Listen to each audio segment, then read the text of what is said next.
lo mātou te mao soifua le langi. Au lau tutulo nu le nei tae ao, mo mātou sauni mātou te whaalongo pese alu fina ngalo.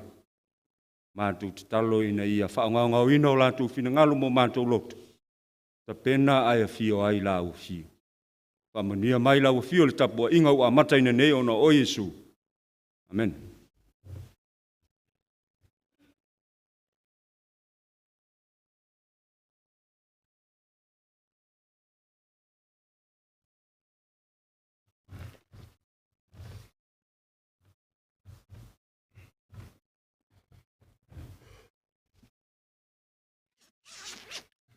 Talofo le kalesia. E ai se me o tupu. Talofo le kalesia pele le tula taiao. Talofa.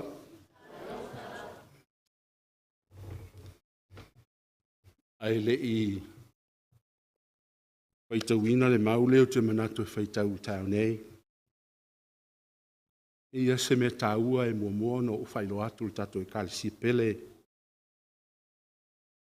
Tātou te mana tu natu iai ai le whaia le tātou sauninga.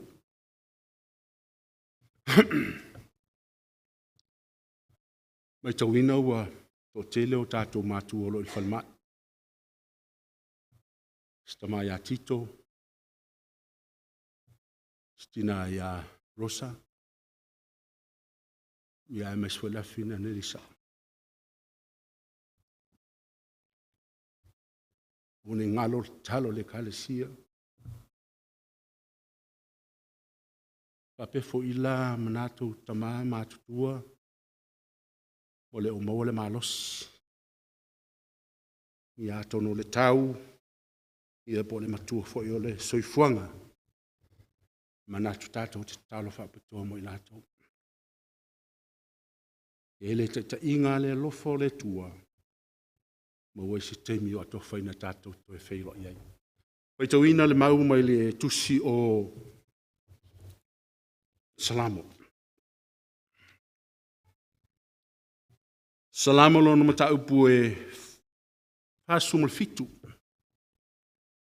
A le whai upu mua, whai upu e lua, ma le whai upu e ono. A whonga mau te whai tau ina. Nā pati o tau lima o taunu umalawa. I nā alalanga tuia i le tua ma le leo fifia. A wae ma tau tia iova. Le sirsil ese o le tupu sirisilia i le lalolangi atoa. Pa mai lor fau peono, mai tau mai. I nā pepese atuia i le atua. I nā pepese ia. I nā pepese atuia i lo tātou tupu. I nā pepese ia.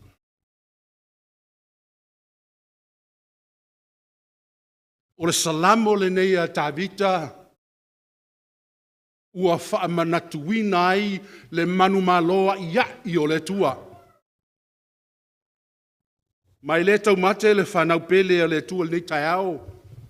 Sa tātou tau mai le tau le nei vai a sa. Ma le li o le nei lalulangi le ti Apollo. Ai ua tātou manu maloa ia i ono o le tua sa ia tau mai tātou. Praise God. Taua le whamatalanga tangata poto le mau.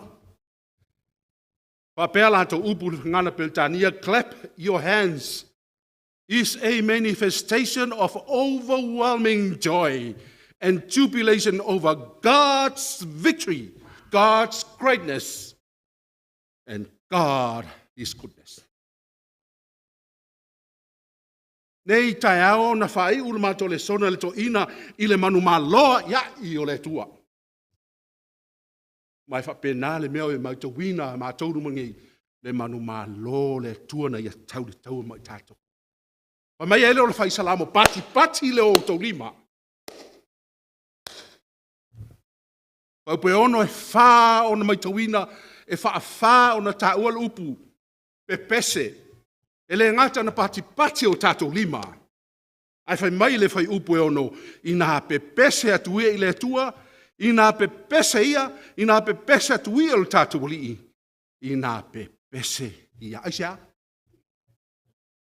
ono le atua, ua mafu ai ono tātou manu malo i nei taia. O lou sila mai mo le mātou vavai atu, pine le nā, o le manu malo ma le alofa o le atua i lana e kalesia. Vi ia le li. Ia tea ule o le awa, ma le whaaloalo. Pai au masunga le tofi. Ma le sunga le to ina whaalua vatu wa ile a ao le whaafilo inga. A ao le whaatalofa i le kalesia pele a le atua. Mua na whaatalofa atu. Ia i lato lo mai mo mai, po whea lava to tono lo a inga, po whea se meo lo e mai mo mai ai, whaatalofa atu le kalesia. Mātou nei i ate o tau uma. Tātou te le iloa le mafuanga, o tātou le whaatasi nao le tuana silfia, mātou te whaatalofa whaapito atu mo tau uma. Ta mai le tūlea, mana tina, tātou umo le kalesia whaatalofa atu. I le manu malo ke riso, o mafu no tātou manu malo ave lo le vi inga ma le whaafitai, i le tua, i lana tau inga manana tau singa, pa le soifua i lo tau soifua mo le mātou wola.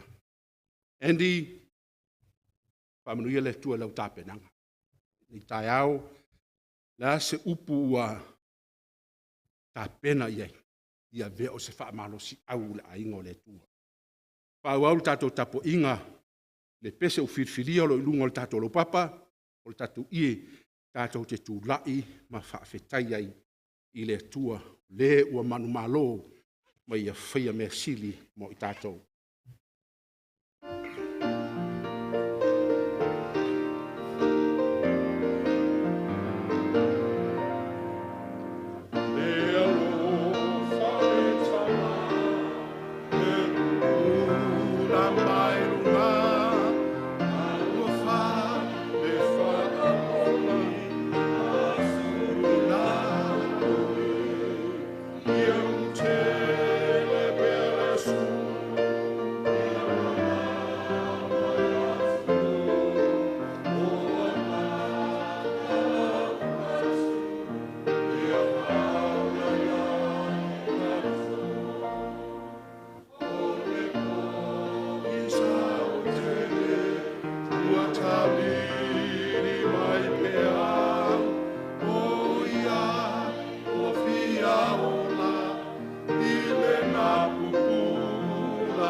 Na whaawau tātou sauninga le talo, tātou ifo mataro i le tua.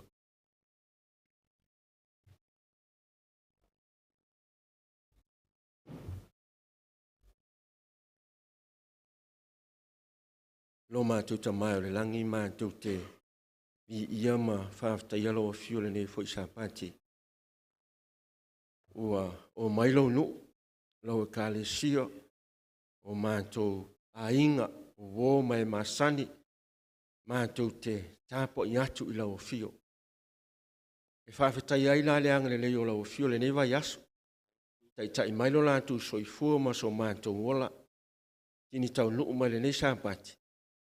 Whaatau nuu ina ai ia sauninga ma tāpo inga o le nei sāpati. E mamoli atu ai le vi inga o le whaafetai o le whaamanu, ma le whaane tanga i ata oe Le tua tolu tasi pa ia le tamā le alo ma le agagasā. Faafetai i lou alofa, faafetai i lou agalelei. Iu i lava foʻi na matou fetaiaʻi ma faigatā ma puapuagā o le soifanga nei, a maiso o maʻi ma faamaʻi o loo pesi mai. O le malaga le maliu ma le oti e afe foʻi nisi o nei o matou aiga. Ae faafetai Iesu e tia leu tuula foʻina i matou. O loo matou o fai malaga faatasi ma lauafia. O loo faamafanafana e faaloto tele au afioga paia, a maiso o lou agaga paia iā i matou. I lea aso ma lea aso. Ia lauafia o lenei taeao. Ia lo matou tamalolagi. Pagā lea o i matou lava o le whanau o sala. E iai o matou sese, e iai o matou whaale tonu. Ai matou o atu i laloifo o le sa taulo pa ia o Iesu Keriso. Ina ia whaamamā, whaama ngalo i matou. E ala i lau whaalotanga i lau o le pelo Iesu Keriso na maliu ma whaalava au lunga o le sa taulo. Ono i matou le whanau o sala. I le nei tae ao lo matou tamarolangi. Whaamole mole talia mai lo matou. Tapo inga i le nei tae ao.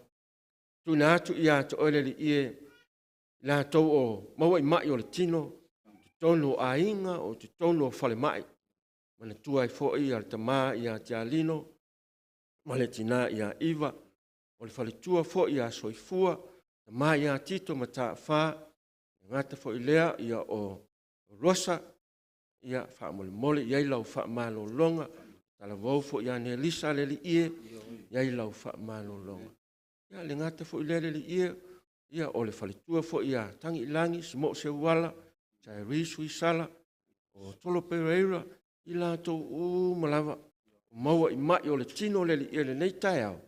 Ia mahatu talo ni iai lau whaamalo longa. Mana tua fo ila o auna. Wai fe au ia. E te wati e rika wa fusuanga le li ia o whengai fwoi motong fitinga i malepone le li ia. Ia pai o ti au la ia i malau wha malo longa i lau o auna whaifi au. Nei ta mama tina mātutua malawa lau ka le sia lau o auna whaifi au male ainga. Mātua. Pā mole mole iai lau wha malo longa malau wha manu yanga. Tunatu ia to ele nei tai au. Sau ningo le launga le nei tai au lau o auna. Ia masoe le li ie, ia iai le whaunga mana lau fio, wha manatu ia te ia, nana tāpenanga. Na ia wha penao na luatu le upu, mai au fionga pa ia le nei tai au. Ia wha penao na i se ele le lei, ia tupu maola, ma ia fua tele mai. Maua nisi a nganga, o mata ma wha longo le nei tai au le ngati tutono lo malu. Wha penao fu ilunga upenga ta wha ilangi, ia whaamania i la tau o lo tāpo i mai tonu maota malawa o le maua fo i se awa noa ia po o le maua fo le malos ia whaapenao le whaso sani ma whaamanuia ia i la tau i le nei tai au nisi fo i wa asiasi mai i le nei tai au anga le leila o fio ma whaamanuia i la tau umalawa o le mātou wala au le Iesu le nei tai au whaamole mole i alofa talia mai whaamangalo i mātou o no o Iesu Amene ma amen.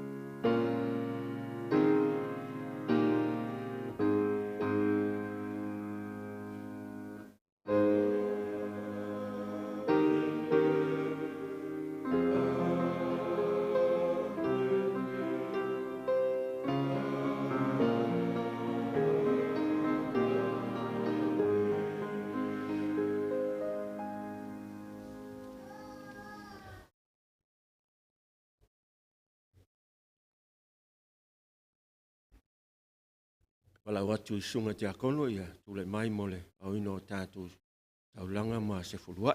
Whātai.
Mātou te whaafatai alo fio le nei tae ao.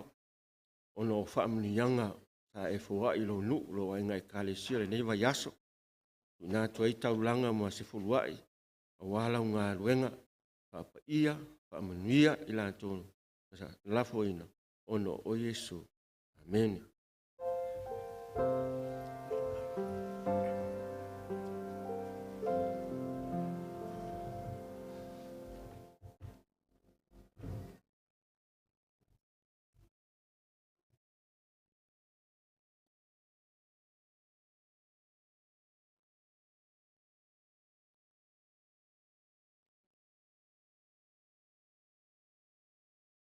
Le ngalo ia te au ia, lo whaanga le sunga le whaiwhi au ia pasta te kura, lo momori mai ia, ona lo whaanga tātou i kāresia, le sapati ina ia, o mai ia tātou whaangolongo, ia o whapena ona whaasoa ina le upo le tua mo i tātou le neita au, ia o lo whatele mai sunga le whaiwhi au. Momoa ona whaftai le tua ia vanoa, whapena ona tātou maua e whapena ona whaasoa whaatasi ai le whiong pa ia le tua, whaftai le tua, ia ona o le whaonga ina o le tangata whataua, ia e ala mai ai ia alona whinangalo mo i tātou le fwoi sapati ua whitwhiria ia, ia e whai mo tātou sui, ia au whetalai mai le tua, e ala ilana whiong pa ia, e whatalo whatu inisi o tātou kāresia, ia o to aitanu mai wa ma e al whaafiro inga sungal to ina.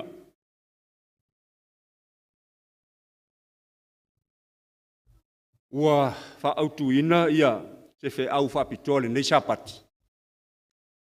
O manatu ina ia whaata ua tātou ia leo lo numai i. Tātou tanga iai i le autu ua whaautu iai whe au o le tausanga atole nei o ngā luenga whaia tātou i kāresia. Tai mua ai ngā luenga wha missionary. O mātou whiwhili ai se autu e tala whitaui.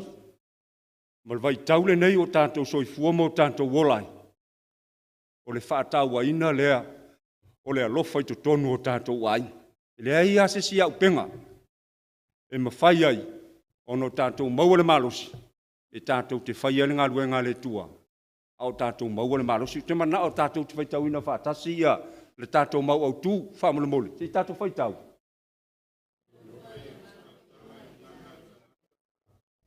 Whamole mole o le tātou mau au tūru mo mua kon nitom tau pasu tolu whau pasu maltasi. Se tātou whaitau.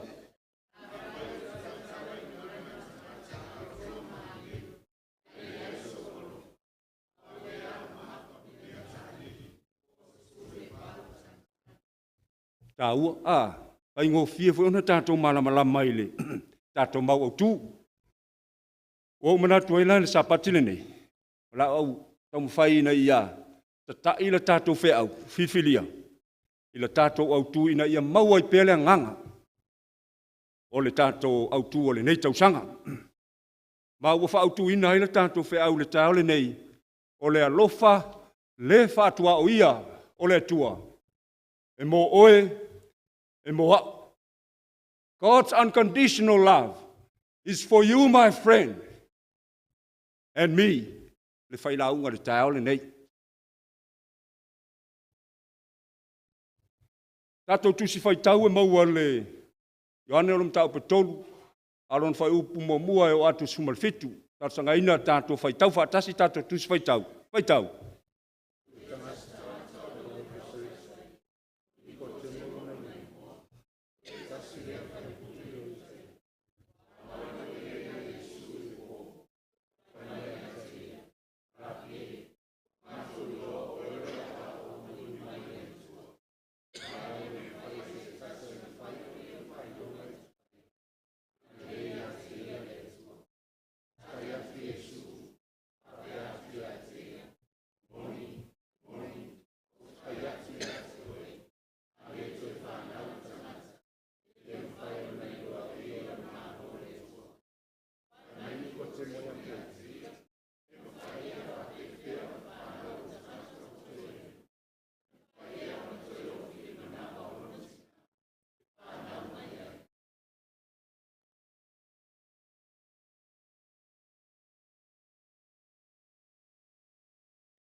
Whaafitai, te tu I whalama le tātou matua whaamole.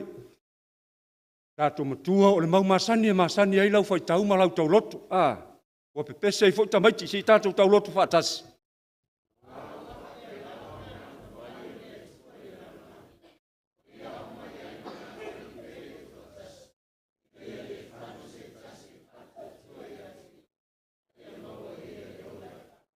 Amen. O le alofa le whaatua o ia o le tua woe. E mawhai o na tātou mawhau mo tātou tau mawhai.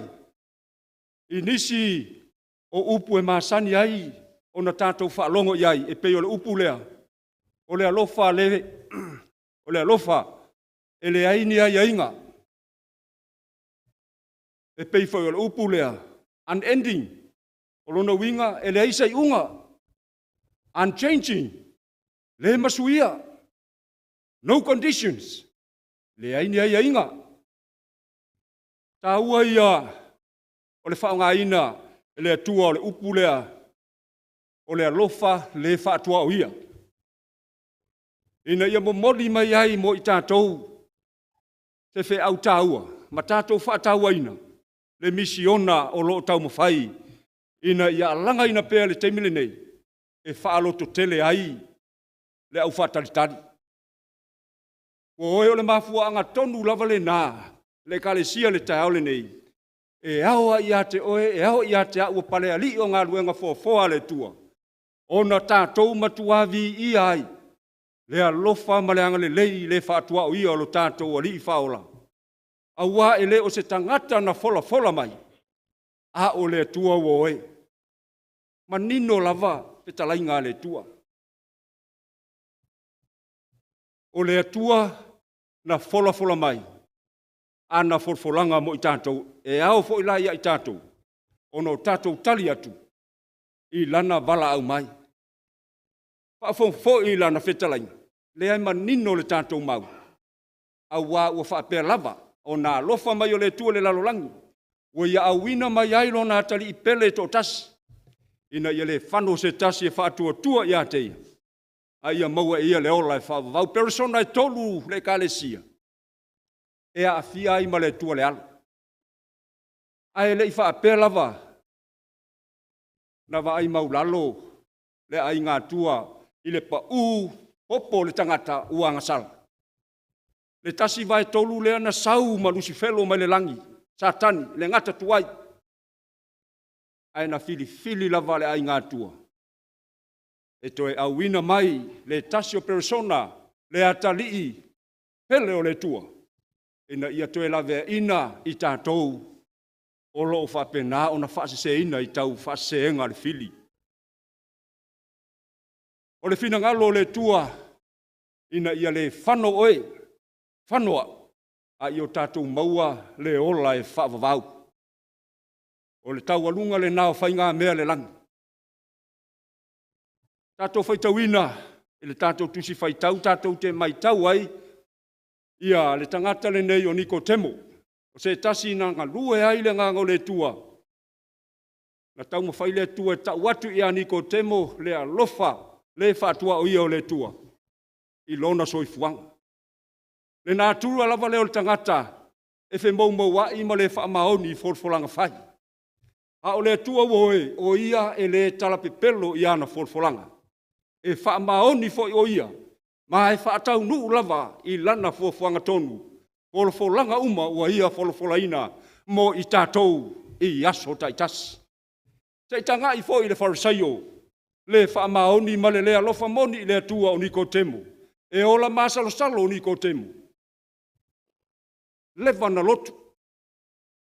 Le ana alu ia Yesu le po. Ma fai ia Yesu nisi o ana fesili fa aporukiki. O tele I o tātou e pei o Nikotemo. E la vea I fo I whailau. E musu e fesili lumo tangata e fesili tū ngā. Ne I whaalongo mai le isi ona uso a tangata. A vea ima mea ula. Tinga lava o nei loa e Nikotemo le tali o ana fesili. Ai fesili lava. Ina ia whaamauti noa lava se tali a Yesu. Koe mai ia, le vaenga le o le tātou wheau le tāole nei. Tinga lava ona ia i loa o Iesu, o ia o le alo le tu. E na te mawhaia o na whaia o vāvenga te tele. E na te mawhaia o na whaia so o se whaafita uli. E mawhaia o na ia tali i manaonga. Ai fesili lava. Whamele fesili a tangata le nei o Nikodemo. Rapi e. Iesu. O mātou i loa o oe o le hao hao. Ua maliu mai le langi. Au wina mai e le tua. Au wae mawhai. Au wae le mawhai e se tasi. O na whai o ia whailonga. Lea ua tilo tilo iai tangata. Ana le ia te ia le atua. Ai whaafonga lai le tali a Iesu. E moni o te whai atu ia te oe Nikodemo numero tasi. A le whanau se tasi le vai ma le anganga. A ona tam whai Iesu e whai ia te whamatalanga fo i le tali ai se fesili. E whaonga Iesu me i o parables. Pata oto. Le tenen whaonga e whai a o ngai whamatala i le numero, whamatala i ia whaasainisi. Ina ia manino le tamaititi. Pateta ingana na whaia Iesu ia Nikodemo, whanga, le vai, ma le anganga. E le mawhai o na sao i le malo le tua. Ese le whaingo fio le awala le tua woe. Na o le wha maua lalo lava, ma toi wha fau le lua whengainga, ma le tua ua pau. Pau ale o le mewhina ngalo ia i le tua. O le hale ma mao lo tātou. Vama Iesu. Ona o tau mawhainga le fili e wha le hanga i tātou. O le taimi ai te wha maua lalo ai le tafu e le sa tauru. O le taimi fo le nai wha maa ngalo ai o e lo wali i ma lo wali. To e turi te tau ai Iesu lana tali ia Nikodemo ina ia malama lama le Nikodemo. O le ua whanau mai le tino Nikodemo. O le tino lea. A o le ua whanau mai fo i le nganga. O le nganga lea. Whaawau lea o ngā Iesu ma Nikodemo. Toi whai atu Iesu, au e te ofo. Au au whai atu ia te oe Nikodemo. E ao ina toe whanau o tau numero lua, numero tele. Mantua le numero tasi whai a Nikodemo. Lea lau whaalau tele lo le tali ai. A Iesu i a Nikodemo. Ina ia i loa Nikodemo. E ia ila na vaenga. A o na toe whale leia me ua. Ma numi le soifuanga ma le ulanga. O le ngā luenga la Nikodemo, o le ngā luenga oe ma. O le alu lo e tufa le tala le lei. O lo nauinga. O le taimi lava e moni a ile alofa ma le whaatua tuanga. O le atua i ate oe. Moni a ile alofa le whaatua o ia o le tua i lau sailinga. Ma toe whaafouina le lua whengainga e ala i le vai ma le anganga. O le alofa whaatamale na le kalesia le taole nei. O te toe whaamanatu i ate oe. E le tele ani ngasu. Koe mai le tua. O le alofa moni whaalitama. O lea. O le whaamangalo. Pe a moni la tātou. Whaamaulalo i luma o le tua. E tasi lava lo tātou a wala i le lang. O le toe whanau fōwina i tātou i a keriso. O lona winga. O le toe o lai le au. Le au le fia malosi. Le au le whaamaualunga. Le au le whai mai. O poto. Pai maulalo ai isi ona uso atangata. Ai ngalo ai. O le atua na ia foa i le atamai ma le poto le tangata. O le soifuanga na o lo fina ngalo le atua ia i tātou le kāresia tātou te olai. Awane o tātou manatu lava na o tātou. Ia tātou manatu. O le atua na Iesu ia ua mafu ai. O na ou whaapenei. Mo utalia le wala au o le tua. Tamu whai i Iesu ina ia whaalau tele i a Nikodemo. I whai upo e walu. Whai mai Iesu. E angi le matangi i le me e loto i ai o ia. E te whaalongo fo i lo nang. Ai e te le iloha le mea na sau ai. Ma le mea e alu watu i ai. E whaapena i lato uma o e ua whanau mai. E le anganga. A ho na taita ina i tātou le musumusunga. A le anganga pa i o le tua. Whai mai e manino a me te whaia. E te le whaatusa tusa fua. Lou soifuanga e le soifuanga o le tasi. Whai mai e vai lesi tangata o lo uso. o lou tua fafine, o lou tama, o lou tina, e le ti ngā fua lo loto. Ai sea, fu ile o toe whanau fo ina o e le li whaola. Whafonga i le tali whaali ani ko temo ia Yesu. Yesu, e mawhai whapewhea ia mea ona whai. E whaamamala mato e Yesu le wala, e te tau ona ia whai. O le toe whaafo ina o le soifuanga. Ai whai mele tali ani ko temo, pe e whaali. Yesu, e mawhai whapewhea ona whai nei mea. E whesila tangata e whale tino lava, lana awa unanga. E pū mo o lana tō wha. Tali Yesu, ia Nikodemo. O oe o le awa o Israel. Ai e tele i loa nei mea. E mawhai foi i le tali nei e Yesu o na whapea. O oe o le whai au. O oe o le toi ina. O oe o le tai tia konu. O oe o le tai o le matanga duenga. Ai e tele malama i lo wala wina. O le whaamamlama ina na e Yesu ia Nikodemo. O ana whisiri. E pei o le vāvā mamau se sa e masisifo i le mawhau fau o Nikodemo. Pe talainga lo tātou i whaola Yesu. Ai sanga lue lava. Sanga lue lava le nganga o le tua ia Nikodemo. Ina ia mana malama. Le alofa le whaatua o ia le nao le tua. Le na ia awina mai ailo nalo pele. Ina ia le whano se tasi. Ai o tātou maua le ola ma le manuia e whaavavau pe ona whai mai le tātou matua. Te tasi o mua au o le tala le lei.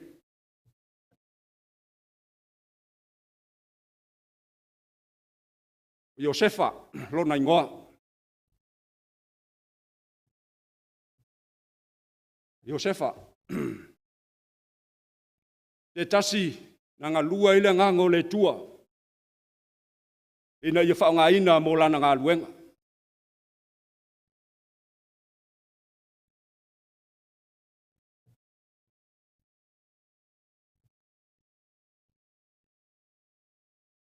E lofa le whatua o ia o le tua, sanga lue i a Iosefa. Mana tua fo i o le tangata le nei o Iosefa. E so o malona uso la titi o Peniamina, le whanau a Iakopo. E to se furu ma le lua o na uso. Le whamanuianga tu whasolo le tua, na ia whamanuia ai i le tamaya a Abraham.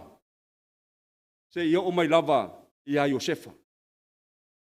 Whamanianga le tua na whamanuia i a Abraham o Masara. Se ia o lava na whanau mai le tama o le forfolanga o Isaako. Whanau e Isaako Iakopo. Whanau e Iakopo o Iosefa. Iosefa le na whauwhautane i ai Maria. Le na soifua mai ai le Mesia. I la le tino. A le ua tātou mafua ai. Ono tātou wheloha i le taeaole nei. E pei ona fola mai la fionga pa ia le tua. O tau mana tua ina whaamanuianga le tua. Na tuu ina ia Abrahamo.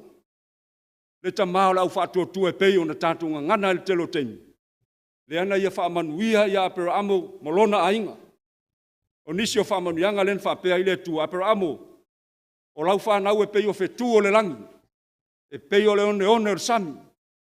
A le ua ua tumu le lalo langi.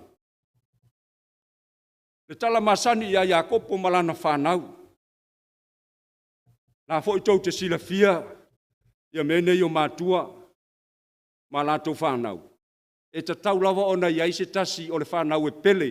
A lo le tamā, o le tina. O le mea len tupu le ainga le nei. Mai tau ina e uso mātutua. O le whanau a Iakopo. E pele lava ia Iakopo lo natali o Iosefa. Le na tau pule ai uso mātutua Iosefa. Ina ia wha o le oti ia te ia. Ai mana tua fo. Le polo misia le tua mai lava le amatanga. E le mawhai e stangata ola ona ia toi suia. Mai le tala pe pelo le tua ia na folfolanga. Tau mawhai le tangata e wha le tino. Wha le anga le soifua o lesi. A o le tua lava ia. La esi sila mai ona fofonga. E ta tau lava ona wha au le tala wha solpitu. Tala na tātou maua.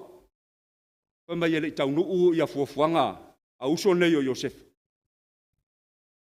A wa o Iosefa, o le tama, na ala mai ai le fina ngalo o le tua tu tonu o lona ainga.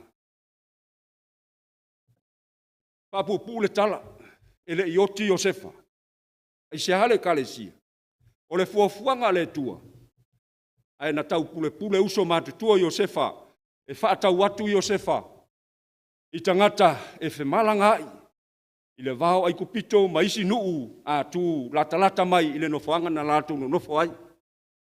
Na lato whaatau atu ai Iosefa, i a Potifara le au nasili, a Farao le tupo ai kupito.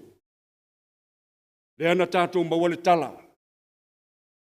O mai na vea Iosefa o se tasi o tangata wha moina i te tonu o ai kupito. Na ave i aito whinga te tele. E le ngata i lea, o nisi o vaenga o le soifuanga e pei o na tātou iei nei. E po o le asa ule lei. E tau mawhai fo i alti apolo i sana awala. Ina ia wha leanga ai lau tau mawhai. Le ana awala mai lea. Le to luo ai. O le tupu. Le ana, tātou mo le tala na tamu whai e wha oso ia. Le tala waule nei o Iosefa. Ai le i manu malo. Na manu malo pea ia. Le nganga o le tua leo lo ngā lue pea. I lana tangata na filfilia. E ui, na toe ave Iosefa le whare pui. Ai ina ua toe manino mea umalava. Na toe whaafo i lava Iosefa i malu sai ai. Ona o le wha maoni, ma le tangata o loo iai lava o fonga o le tua i lana sāwaringa. O le lui fo ina mo tātou le kalesia whaatalitati. Aua tātou te whiungo fie. E le solonga le lei fo i aso ma le olanga o lo tātou iai. E itaimi, e tutupu ai whaafitau. Ai mai se lava pe a vea i tātou mataitai. Ma i lātou ua vai maua lunga iai i lātou le ngaluenga le tua. Tau ma whaile te Apolo ina ia toso ma i lalu. O le fina ngalo lava o le tua. Ina i o tātou maua le ono sai. Tala fia no tātou maua. Ina ua vevela le onge. Inu ua tua oio ai kupito.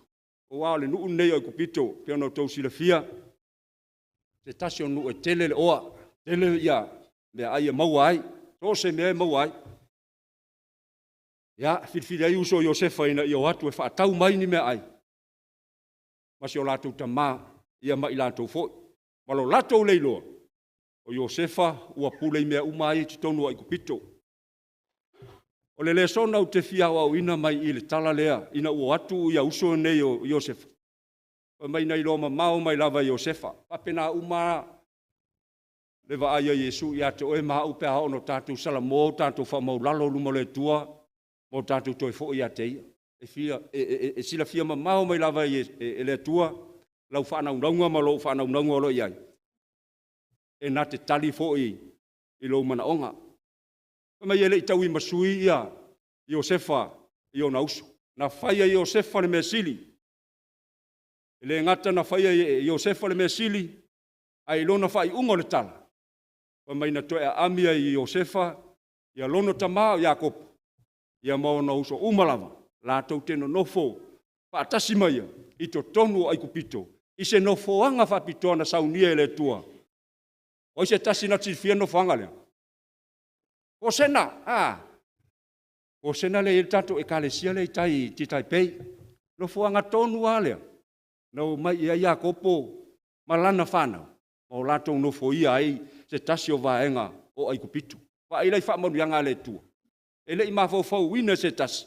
E o lava ia Iakopo malana whanau. Ai sa whaunga ina ele tua. Iosefa o ia o le tala vau lai titi. E ala mai lona fina ngala. Nisi o teimi au fo i tātou tea. Tātou te te ina le tua lalo mai o nai tātou whanau ma tala vau. Ia i tātou o taitai o ngaluenga. E iai teimi e whautua mai iai lātou iai tātou i le mele lei iai ngaluenga. E tatau iai tātou on tātou whalonga. Tātou talia. Tā ua i o le vaenga le tātou te au ina mai i. Ma i le tala whaasolo pito, i lau su e hatu le vaenga le. E iai nisi o lo tu fisili. na whaafewhea o na o le whanaunga Israelu te tonu ai kupitu. A wā tātou tele i maua sa tau iai. Iai kupitu ma Israelu. Ai wha mau maunga tu sai ma susuenga. O le whanau a Iakopo o i la tau ia. Na mafu ai o na nofo ia ai kupitu. Ma wha tupula ia i lava tangata Israelu. O tangata le nu o le tua. I to tonu ai kupitu. Mantua fo i le whanau nei a Iakopo. Lena filfilia ma iai tua ingai fia. E se funu ma le lua le nu o le tua o Israelu. Tā ua ia, whairo wa inga pe mata nei te ua iai se whamamianga le tua. E ala mai ai.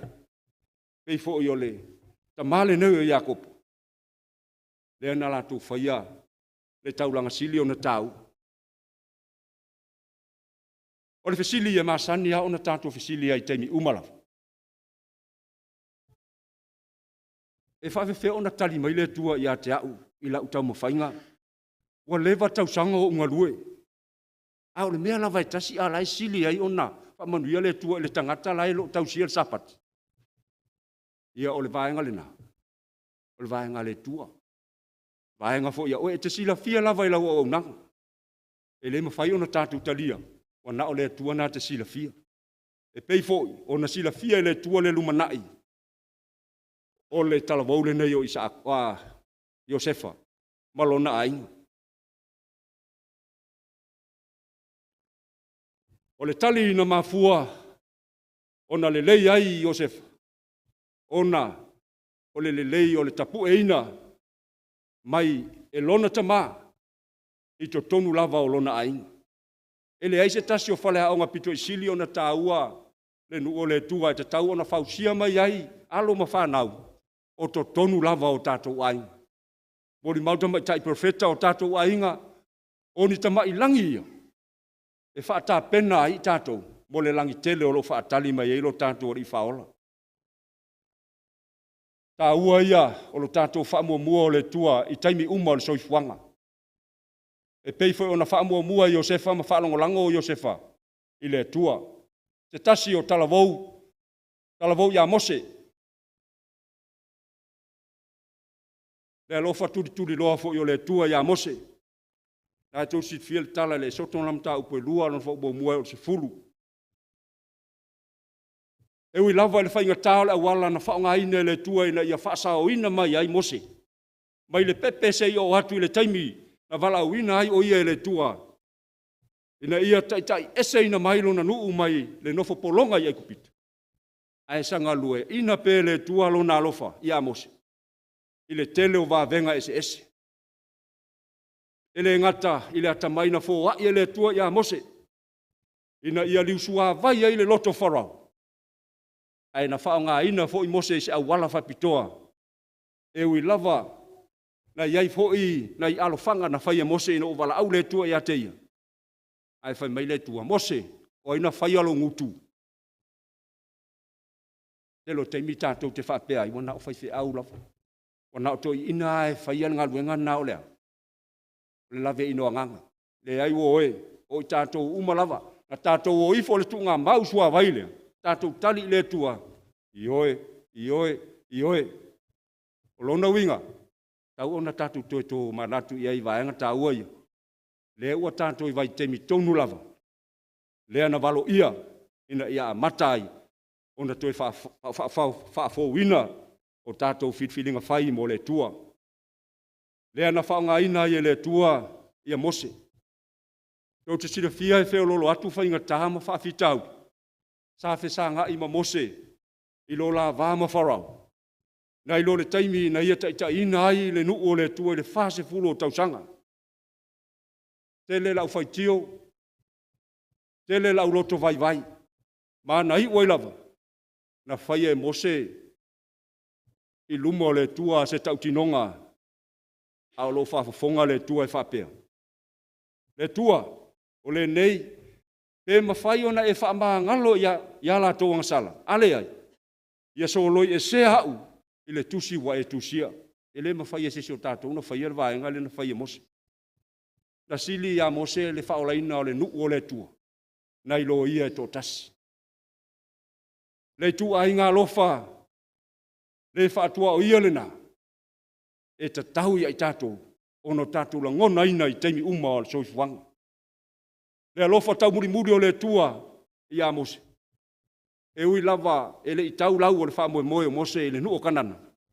Ai ai le talitonunga o Mose le tasi au auna le tua e le fesiringia lona avanoa i le langi. Ioane olum tau pasuma le 5 fa o pasuma le 3. E le sili lava le alofa o se tasi le nei alofa. Ia tu ina atu e se tasi lona ola. E sui ai ana uo. E se teimi o soifuanga no fuailo soifua mo lau o. O sesi o lau whanau po lau tolua. E le mawhai. O na o le alo lava o le tua na ia whaia le taulanga le mo tātou. O le whetala inga manino le nā Yesu. A o lana la unga fo ina nā ilunga le maunga o live. Na ia whai loa tuai o na au soo ma le moto tangate to tele. E le aise pātua oi o le alofa o le tua o e. E le ini tua oi o le alofa o le tua mo tātou. E tutusa le alofa o le tua tangata uma. E alofa le tangata mau oe, alofa le tangata le tau aloa e of, e alofa le tangata mativa. Le alofa le nā. E ta tau ono tātou tau mawhai e whata i ta. Tūlanga vai na uia lo tātou whau. E po le alava le tu ainga ngana ma le pau o lo tātou, tino o lo tātou iai. E le tāua i le tua le vaengalina, e tāua i le tua lo loto ma lo finangalo. Ma tai on tau pe 5 fa o pe fasu ma le 5. Ina ia whaia o tau mata li o lo tau tamau i le langi. O le na te wha oso i lona la i e ua mio le anga a tō ma e ua mio le lei. Ua ia wha ato i fo i le ua i e ua mio tonu. A toa ma e ua mio le tonu. A wā o le tua o le alofa lava ia. O lana nā tura lea o le alofa lava lea. Ia i tātou. O lo i loe le mata upule nei o le alanga o le fiola. O le alanga ua sa ili i se fofou. Ale mea tau, whamai whaafofonga e le tua. E langona ina e le tua lau alanga. Whamai e tali maali e fo i e le tua. So o se mana onga tātou te ole atua i a te ia. Paenga mulmule o tātou lau. Le alofa le whaatua o ia. O Yesu Keriso mo o e maa. O e mana tua ea le taulanga e tasi ai afi. Lea na maliu ai lo tātou paola i lungo le sātau. Ma eu lea taulanga e le mawhai e upu o na whaamatala. Tātou tau mawhai na ia se taimi o le soifuanga tātou tino nofo le i lalo. Mo tātou toi tō manatu i le nei lava taulanga na whai e whaapitoa mo lou whaalotanga ma lou whaalotanga. E pau le langona e o ia i tātou i le telo teimi pe a whaia se tasi se mese o le tau i masui. Ai whai mai na wha ngalo uma e Yesu nei le anga ma mea na tātou whaia. Ona olo nā lofa ia i tātou. O se ngaluenga e le whaingo fieu o e na whaia Yesu mo i tātou. O se alofa i nā tele. O le totongi o le angasala ale isi tangata e leo sana anga sala e le whaingo fie le mele na o oe le taole nei. Ai whawhetai awa o le tua o lona natura o le alofa. E moni ai le pese a tamaiti. O le alofa o le tua e o fofongia e mawalunga e lautele. E mawalalo. E le mawhai ono tātou whaia se mea. E sila fia e le tua mea umalava. Mo mole anam tau poe wha. Alon fa upe iwa marsifuru. O le mea lava le nei ua whaalia mai ai le alofa o le tua ia i tātou. Ina ua uina mai e le tua lo nalo e tōtasi. I le lalolangi ina ia tātou wolai. O le alofa lava le nei e le ona ua tātou alofa i le tua. A ua alofa mai o ia i tātou. A ua uina mai fo ilo nalo o le tongiola moa tātou wangasala. O le tatalo o le whailaunga le tae o le neiwo. Ia matala o tātou mata whalenga. Ina ia mawhai ei ona tātou malama le finangalo moni o le tua malau tele la tātou waai. Ia maualunga. La tātou waai le ofofongia o le taulanga na whaia lo tātou o le i whaolo Yesu. O le alofa, o le tangata e iai tua oi. O le telo tātou te alolofa, ia i lātou e alolofa mai. O nisi fo i taimi tātou te alolofa, ia i lātou e maua mai ai a tātou mea. Ai pe a tātou tō manatu i le alofa na whaia lo tātou o li whaola. Pe mai e whaasa fualo na alofa. A wau whape lava o na alofa mai o le tua le lalolanga. Lea na ia awina mai ailo nā tali i pele tō tasi. La ua le taole nei, o le alofa le na o le tua mo i tātou. Ua ia whaasoa ina. Ina i o tātou toe mafau ia le taole nei. Ma toe suia ai a tātou fitfilinga whai mo ia. O le fesili mo oe le sapati le nei. Pe o le a ea sautari atu i le alofa o le tua mo oe i nei tausanga. Ua ia totongi i lausala. O i tātou sa tatau ana oti. Pe tai. Ua maliu o ia. E sui tūlanga ia i tātou. Se alofa i nā tele. Ai o le a ea sautali malau tali atu i lana wala au. O lona finangalo wo oe. Ia tātou maua le ola e whaavavau. Ia whaamamala ina e le tua lona finangalo. Malau wha moe moe. Ile le loto o lona alofa le whaatua o ia mo i tātou. Ia o tātou iai whaatasi. Ile nata e au whaau. Upore vi inga o lau suina lau vai pesi. O hai e hau. Le tangata ngasala. Ua e maliwa i lava. Ile sātauru. Amen.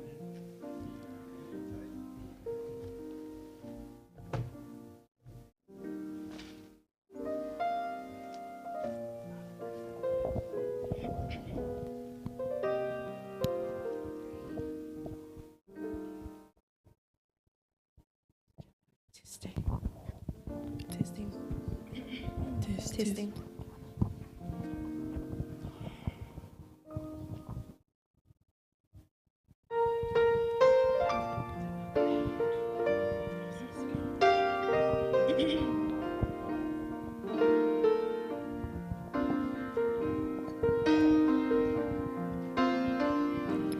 When I think of how he came so far from glory, came to dwell among the lowly, such as I,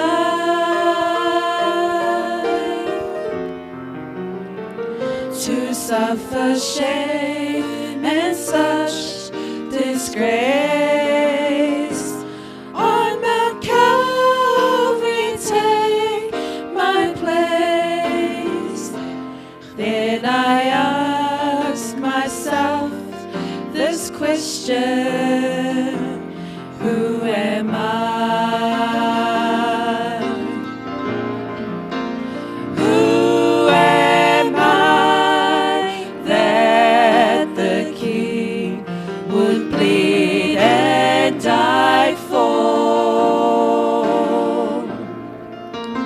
Who am I that he would pray, not my will, thy Lord?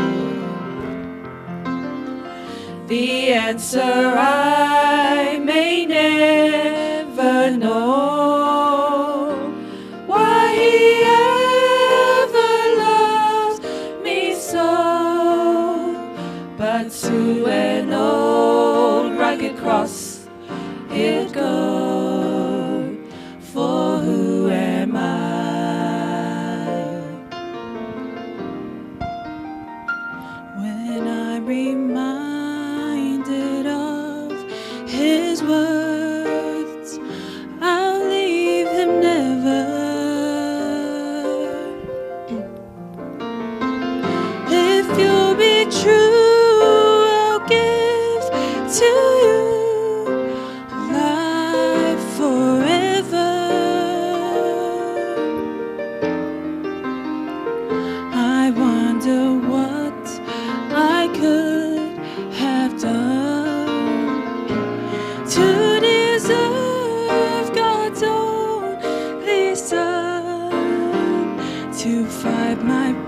battles until they're won.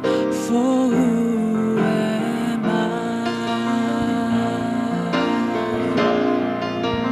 Who am I that the King would bleed and die for?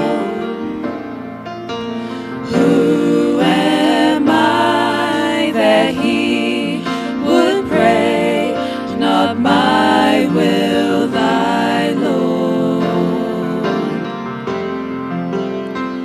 The answer I may never know, why He ever loved me so, that to an old rugged cross He'd go. For who am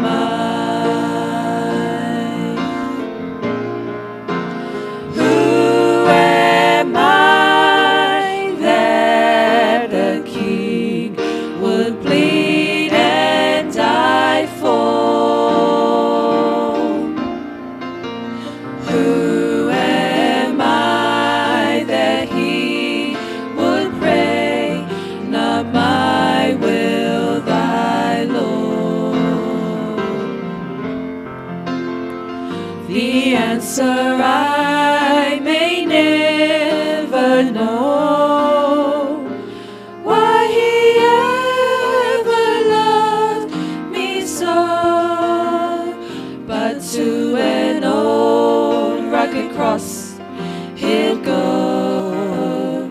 For who am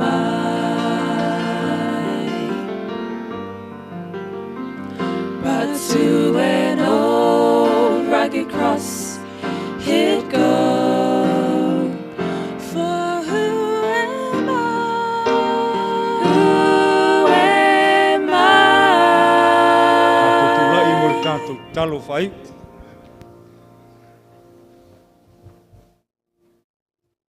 Le tua wai e i mātou. Ua mali wairo walo le sātau. O le whanau na ngane nā. Mātou te fia iai le ola e whawawau. Ua whola mai. Pamanuia nei whi au le nei sapati. Oi whamanatu iai mātou. E taulanga e tasi ai afe. Na ta pena e lo walo. Au walo mātou whaolo tanga. Pamanuia lo nuu le nei sapati lantou umolo mai mo mai. Tu mau o whamanuianga. Ona o Yesu. Amen.